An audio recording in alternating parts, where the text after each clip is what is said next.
I am Dr. Moinuddin, JL in English, Government Junior College, Alia, Gunfoundry, Hyderabad. Today, I would like to speak on the intermediate second year first lesson, Dancing in the Rain, which is written by Azim Hashim Premji. Before going through the lesson and the account of author, we should know what is pre-reading. Now, let us move on pre-reading. Have you ever seen children working in factories, fields, or shops? If yes, how do you feel when you see children of your age not coming to school but working instead in difficult conditions? What about the workload on school going children too? In some ways, their condition is really no different from that of child laborers. Think about it and let us move on to the brief account of the author Azim Hashim Premji. Azim Hashim Premji, the chairman of Wipro Limited, is an Indian business tycoon and philanthropist. Born on 24 July 1945 in Mumbai, Azim Premji devotes a lot of time and resources to improve the educational system in India. The Azim Premji Foundation and the Azim Premji University work in that direction. Premji's speeches and articles on education and motivation are insightful and inspirational.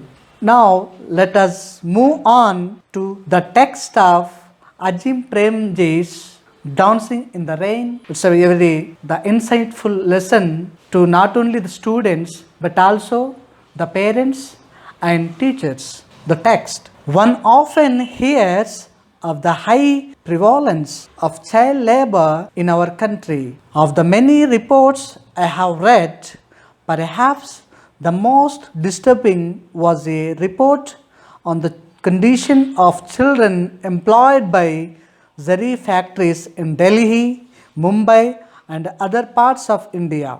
It grieves me to imagine children exposed to such inhumanity. Robbing children of their childhood is a criminal act, and our society must weed this malaise out from the root. But where does the root lie?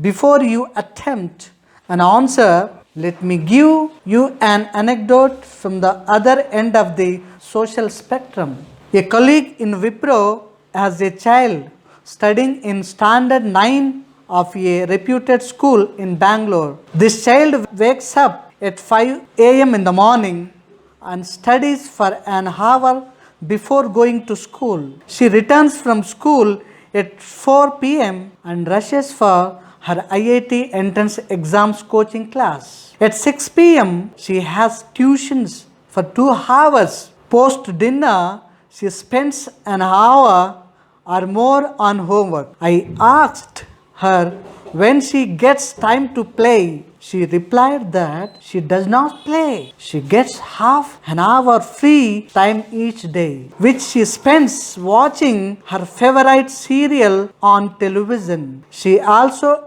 added that board exams and entrance exams are very important and that you only get one chance. In the condition of this child different from that of the child in the zari factory, when I look at children, I wonder whether they have time to play with friends, to meet interesting people, to explore the world, and to follow their curiosity. When the first monsoon showers begin, I would think that the streets would be full of children rushing headlong into the rain, dancing and playing. However, I think today the rains fall on empty streets. This, my friends, is the new Indian reality in our villages, in our slums, and in our metropolitan high rises. Whatever the reasons, poverty, social aspiration, apathetic individuals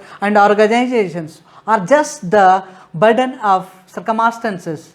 The reality is that our children are straight-jacketed. The final indicator of a country's independence is the way itself children live. Are the children free from the malaise of poverty and hunger? Are they free from the burden of parental aspiration? Are they free from norms of social conditioning? Are we ensuring the curiosity of our children continues to burn and is not stamped out? Are they free to explore the world, to realize their unique potential and thereby help discover the true potential of the society itself? Gandhiji said that the greatest lessons in life are learned from children, not from learned men. A child will fearlessly try before giving up. As adults, fearing failure, we give up even before we try. A child is inherently curious about the world, about relationships, about wanting to understand how things work. As adults, our blinkered and conditioned self prevents us from truly exploring without prejudice. For a child, what she does is meaningful in its own right. As an adult, we usually link every action to an external reward of money or recognition. I did not learn how to be a father from manuals. Whatever little I learnt about being a parent, I learnt by observing my children and letting them teach me. Similarly, I think our teachers could grow enormously by learning from their students. We will then refrain from pushing our knowledge down their young minds and begin the democratic process of being joint learners as we discover and understand our world. I believe a powerful force for empowerment is to have motivated teachers who are learners first, teachers second. Only then will we stop trying to mold children into our adult likeness. Only then will we let them blossom. If India has to develop economically, socially, intellectually and culturally, we must empower those most vulnerable to social diktat. Let us resolve to give our children the freedom of childhood. Let us change our schools from being textbook prisons to laboratories of exploration. Let us change homes from being tuition centers, playgrounds of art and sport. India will be radiant when our children are to dance in the rain. Now, let us move on to the theme of the lesson.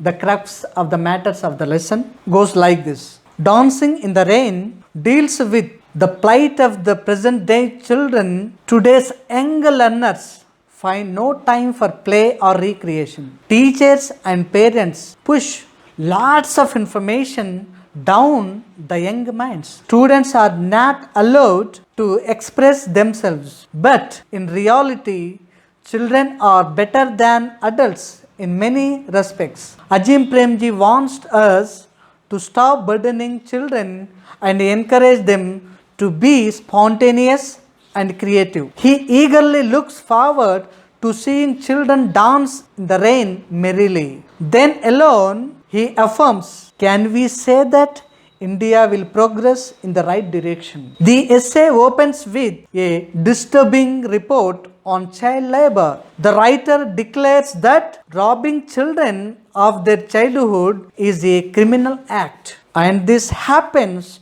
in our educational institutions too. The daughter of an employee in Wipro finds just a half an hour a day to watch TV right from 5 a.m. to 10 p.m. It is study classes and no play. Students have no time to meet their friends, develop relationships, explore the world, or pursue their artistic interests. Unfortunately, as a consequence, children do not grow to their full potential. While some children are shackled to the chains of poverty and hunger, others are tied down by parental aspirations and social conditioning. Adults kill the natural curiosity of children and prevent them from following their dreams. We, the parents and teachers, need to alter our attitude and learn from children first. When we, the adults, learn to allow children to learn, the chances are that as a society we can develop in all respects. India can become glorious only when her children are free to dance in the rain.